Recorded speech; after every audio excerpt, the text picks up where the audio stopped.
இன்றைக்கி என்ன பார்க்க போகிறோம்னா டெஸ்க்டாப் வந்து எப்படி ரெடி பண்ணுறது தான் பார்க்க போகிறோம். ஃபஸ்ட்டு கேபின் வாங்கிக்கணும். அதுக்கு அடுத்தது வந்து மதர் போர்டு வாங்கிக்கணும். அதுக்கு அடுத்தது பார்த்திங்கன்னா ரேம் வாங்கிக்கணும்.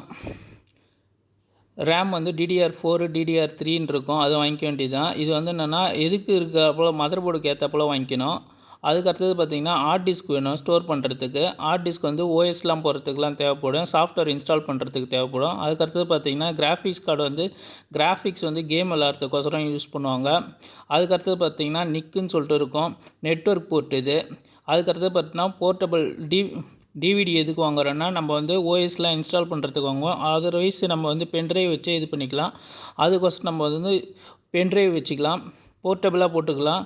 அதுக்கடுத்தது இந்த ஃபேன் எதுக்குன்னா இது வந்து CPU ஃபேனு இது. அதுக்கப்புறம் பார்த்திங்கன்னா SMBS தான் பவர் சப்ளை கொடுக்கும். அதுக்கடுத்தது எல்லாத்தையும் இந்த 8 பின்னு வந்து நம்ம இதில் இருக்கும், அதாவது மதர் போர்டில் இருக்கும். இதில் வந்து கனெக்ட் பண்ணிடணும்.